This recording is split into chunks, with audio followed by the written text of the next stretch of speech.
এতিয়া আগন্তুক আমাৰ যি শাৰদীয় দুৰ্গোৎসৱ আছে, এই দুৰ্গোৎসৱ উপলক্ষে আপোনালোকে জানে যে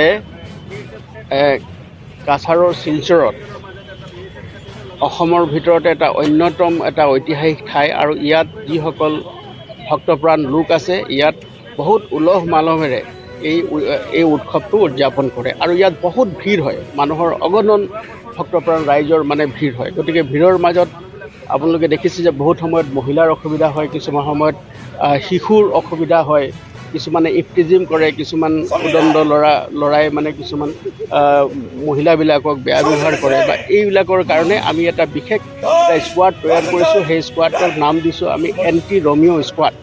আৰু সেই গোটেই সমগ্ৰ পূজা আৰু ভাচানৰ সময়ছোৱাত এই যিটো ফ'ৰ্চ আছে, এই ফ'ৰ্চটো আমাৰ টাউনত থাকিব, আৰু তেওঁলোকৰ লগত BSF চেট থাকিব। তেওঁলোকে এনেকুৱা কিবা এটা খবৰ পোৱাৰ লগে লগে তেওঁলোকে সেই স্থানত উপস্থিত হ'ব, আৰু মানুহক বা মহিলা বা যি ডিষ্ট্ৰেছ লোক আছে তেওঁক ন্যায় প্ৰদান কৰিবৰ কাৰণে আমি চেষ্টা কৰিম। আৰু এই যিটো এণ্টি ৰমিঅ' স্কোৱাড আছে, এইটো যোৱা বছৰো আমি ইয়াত এইটো ব্যৱহাৰ কৰিছিলোঁ, আৰু ৰাইজে বহুত ভাল পাইছিলে আৰু বিপুল সঁহাৰি জনাইছিলে, আৰু তেওঁলোকে নিজৰ যিটো মিছন আছে তাত ছাকচেছফুল হৈছিলে।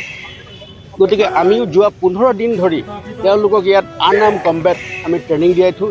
ইয়াত আমি তেওঁলোকক উস্তাদ আনি পেলাই ইয়াত আমি ট্ৰেইনিং দিয়াইছোঁ। ইয়াত বিশেষকৈ মহিলাসকল আছে, তেওঁলোক নিজে বাইক চলাই গোটেই মহানগৰখন পৰিক্ৰমা কৰিব, আৰু তেওঁলোকে এনেকুৱা যিকোনো অসুবিধা থাকিলে, মানুহৰ যিবিলাক অসুবিধা যিবিলাক মহিলাসকলে ফেচ কৰে বা আমাৰ শিশুসকলে ফেচ কৰে, তেওঁলোকক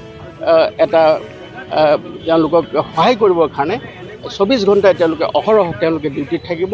আৰু তেওঁলোকক আমি ভাবিছোঁ যে কাছাৰবাসীৰ ৰাইজেও এই সংক্ৰান্তে তেওঁলোকক সহযোগিতা কৰি যোৱাবাৰো কৰিছে আৰু এইবাৰো কৰিব, আৰু তেওঁলোক আজিৰ পৰাই আমি তেওঁলোকক ফিল্ডত নমাম। তেওঁলোকে